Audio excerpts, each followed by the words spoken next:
The moment Emily Carter stepped into Lincoln High's chaotic freshman class, she could feel the tension in the air. It wasn't the usual nervous chatter of students meeting their new teacher. It was a room charged with hostility. Eyes darted between her and a group of boys lounging in the back row, smirking as if they already owned the place. Emily, just 26 and fresh from her first teaching assignment overseas, wasn't intimidated easily. But the way those boys stared at her, like she was a lamb about to be thrown to wolves, set her instincts on high alert. She had worked for years to earn her place here, training in education, moving across the country, starting fresh in a city where no one knew her name. This was supposed to be the beginning of something beautiful. Yet as she wrote her name on the board, the snickering from the back grew louder. "Nice handwriting, miss." One of the boys mocked loudly. "Shame it won't help you survive here." His friends laughed, some even pounding the desks. Emily turned, her voice calm but firm. "We're here to learn. I'll treat you with respect, and I expect the same in return." The leader of the group, tall, broad-shouldered, with a permanent sneer, leaned forward. "Respect. You'll have to earn that." His name, she learned later, was Kyle. The first few days were a test of patience. Kyle and his friends disrupted lessons, mocked her accent, even hid her teaching materials.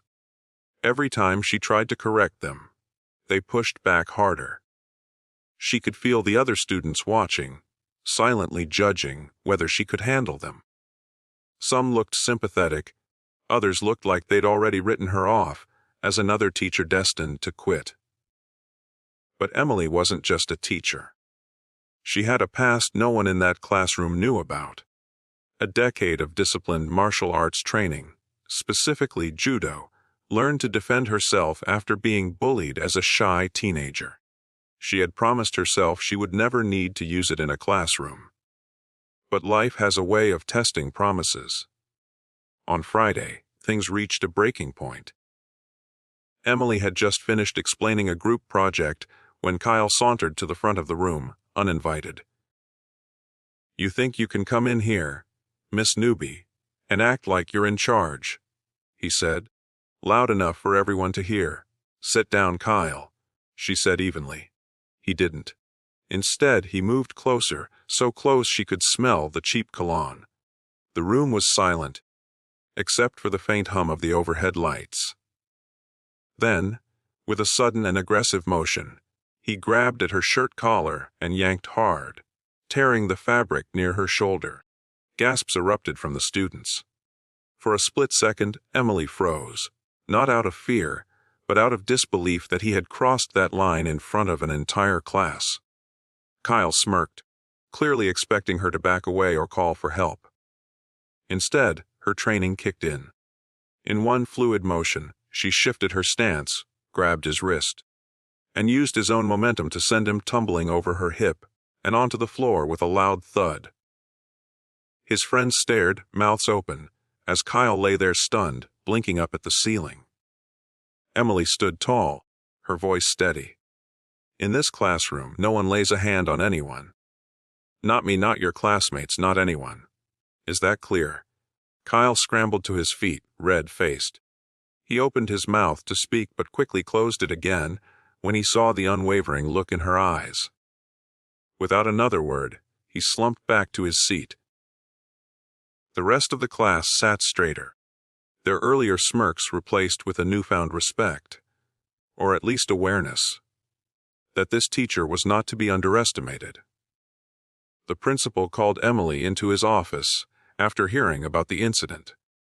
While some might have expected her to be reprimanded, the security footage told the full story. She had acted in self-defense, and the principal, though concerned about escalating tensions, assured her that the school stood by her. Kyle was suspended for a week, but more importantly, word spread fast. When Kyle returned, he was quieter, more subdued. Over the following weeks, Emily noticed something unexpected. He began participating in lessons, even helping other students. One afternoon, after class, he lingered by the door. "Miss Carter," he muttered, avoiding eye contact. "Sorry for what I did. I was stupid." Emily gave a small smile. Apology accepted. "But remember, strength isn't about hurting people. It's about protecting them." By the end of the semester, Kyle wasn't the class troublemaker anymore. In fact, he defended a smaller student from another bully in the hallway, echoing Emily's exact words. She saw it from down the corridor and knew that moment, more than anything, meant she had reached him. It wasn't just about the judo throw. It was about showing a room full of teenagers that respect goes both ways, and that courage sometimes means standing your ground. Not to humiliate, but to protect and inspire. Emily walked out of Lincoln High that day with her head high, her shirt mended, and her resolve stronger than ever. She hadn't just survived her first months as a new teacher. She had transformed them into a lesson no one in that class would ever forget.